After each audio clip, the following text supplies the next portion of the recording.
నమస్కారం.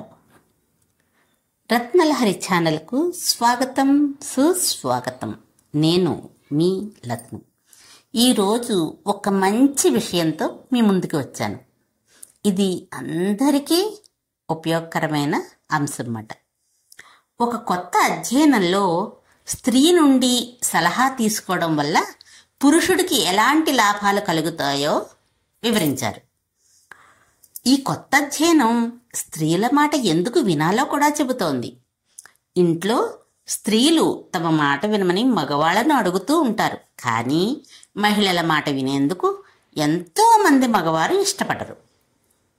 కానీ ఒక సరికొత్త అధ్యయనంలో స్త్రీ నుండి సలహా తీసుకోవడం మంచిదేనని తెలుస్తోంది.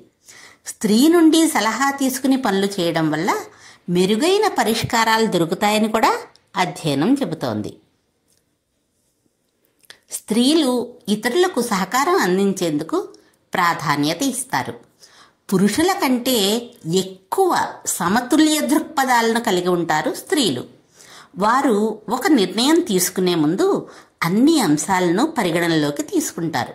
అందుకే వారు ఇచ్చే సలహా విజయాలకు దారితీస్తుందని అంటారు. స్త్రీలు తార్కికంగా కాకుండా భావోద్వేగపరంగా కూడా ఆలోచిస్తారు. పురుషులు ఇంట్లో, కార్యాలయాల్లో సవాళ్లతో కూడిన నిర్ణయాలు మాత్రమే తీసుకుంటారు. కానీ మహిళలు ఇంట్లో అయినా కార్యాలయంలో అయినా అన్ని రకాలుగా ఆలోచించి మంచి నిర్ణయాలే తీసుకుంటారు.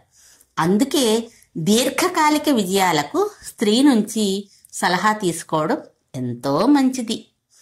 గత కొన్నేళ్లుగా మహిళలు స్వయంగా బయటికి రావడం, కార్యాలయాల్లో లీడర్షిప్ పాత్రలోకి మారడం వంటివి జరుగుతూనే ఉన్నాయి. సమాజంలో ఆమె పాత్ర చాలా వేగంగా ఎదుగుతోంది. కాబట్టి మీ జీవితంలోని స్త్రీలను విలువైన వారిగా గుర్తించండి.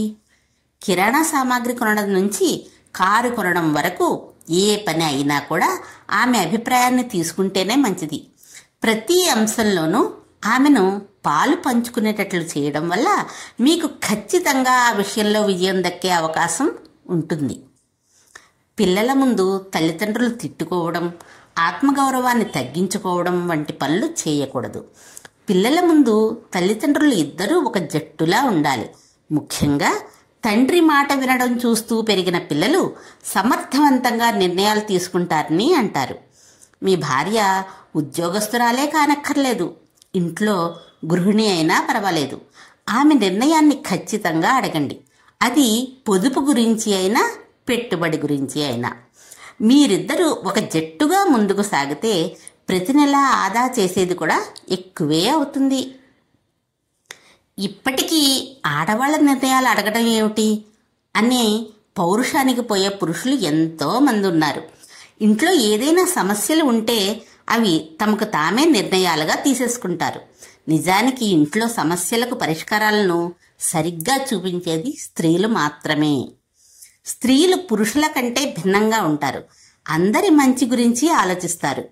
మహిళలతో మాట్లాడేటప్పుడు చాలా జాగ్రత్తగా ఉండాలి.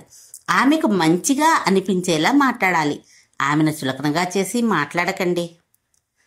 అబ్బాయిలు, ఇది విన్నారా? ఇది ఈరోజు మనం తెలుసుకున్న అంశం. స్త్రీలను గౌరవించండి. వాళ్ళకి ఉన్న హక్కులనే కాదు, వాళ్ళకున్న బాధ్యతలనే కాదు, వాళ్ళని మనస్ఫూర్తిగా, మానసికంగా వాళ్ళలో ధైర్యం కలిగించేటట్టుగా వాళ్ళతో చక్కగా మాట్లాడండి. చక్కగా వాళ్ళతో అన్నీ పంచుకోండి. మీ టెన్షన్స్ తగ్గించుకోండి.